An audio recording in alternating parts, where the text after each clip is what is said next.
2. When to use female nouns by Minion Fogarty. Today's topic is the use of feminine nouns such as actress and comedienne.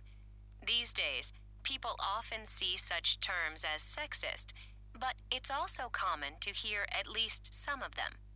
So, what exactly are the modern rules for using such terms? Actually, this isn't a matter of grammar. It's about writing to minimize the potential for readers to draw conclusions you don't want to convey. Other languages have more feminine nouns. It could be worse. In some languages, most nouns have different forms for different sexes. For example, in Spanish, a male lawyer is an abogado, and a female lawyer is an abogada. Furthermore, in some languages, even verbs can have different forms, depending on the sex of their subject. In Hebrew, ra means saw for masculine subjects, while ra'ata means saw for feminine subjects. In Mandarin Chinese, a man can marry a woman, but a woman can only be married to a man. Even in English, there used to be more female-specific nouns than there are now. Centuries ago, people used now obsolete nouns such as teacheress, soldieress, and mistress. The fact that English has mostly abandoned female-specific nouns like these is probably part of the reason that the remaining ones tend to attract attention. Paired nouns are okay. Sometimes male and female-specific nouns don't suggest problematic messages. Pairs such as prince and princess, duke and duchess, abbot and abbess are unobjectionable. In these pairs, the male-specific term never refers to both males and females. Even though it might be convenient to have a word to refer to any child of a king or queen, prince can only mean a king or queen's son. So, if the sexes are treated equally, each one having its own term, the female-specific term is probably okay. Some gender-neutral nouns, such as flight attendant, have become standard. The next easiest cases are those where a gender-neutral term has become popular. In recent decades, gender-neutral terms such as firefighter, police officer, mail carrier, and flight attendant have gained currency. Definitely use these. Problems arise when a noun exists to call out only one sex.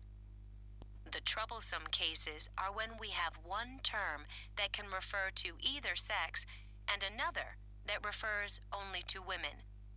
Take the word author. It can refer to men or women in a sentence such as, "Our agency represents many authors." But if you use author to refer to writers of either sex, and the exclusively feminine authoress to refer to female authors, you now have a way of referring specifically to female authors, but no way of referring specifically to male authors.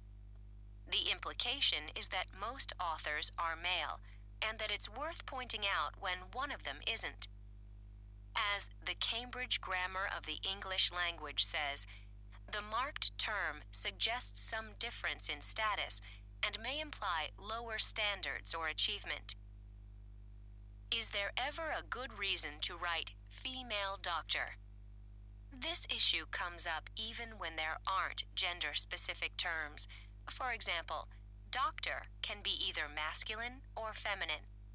Sally McConnell Ginnett, a linguist at Cornell University who specializes in language and gender, advises, if you write female doctor, then ask yourself why you want to emphasize that a certain doctor is a woman. Do you write male doctor in similar contexts? Her point is that sexism in society makes it easy to send messages in our word choice that we don't intend to send. Make sure your words are relevant. The guideline suggested in Garner's Modern American Usage and the Merriam-Webster Dictionary of English Usage is to avoid using a gender-specific noun unless sex is relevant to the discussion. Usually, it isn't. Sex doesn't typically matter when you're talking about doctors or authors, for example. But what about when sex is relevant? Another case in point, actress. Male and female actors usually play different kinds of roles, so it's useful for people in show business to make this distinction. If actress saves them from having to use female actor, why not use it? Unfortunately, even if you follow this guideline of using gender-neutral noun forms in most cases, and gender-specific nouns only when sex is relevant, the problem remains. You'll end up using female-specific terms to talk specifically about women, but where's the analogous male-specific term? If there isn't one, you may still be sending a message that a woman doing some job is surprising news. And indeed, although there is sometimes a good reason to use the word actress, that hasn't stopped it from acquiring negative connotations, as we're told by a contact in the industry. In cases like these, where linguistic change is ongoing, the usage of the audience you're writing for can be a good guide. If a certain community uses actress where they are clearly not devaluing women's acting, feel free to do likewise. If they insist on actor across the board, you may want to follow suit. Summary. If there's a gender-neutral term in general use, use it.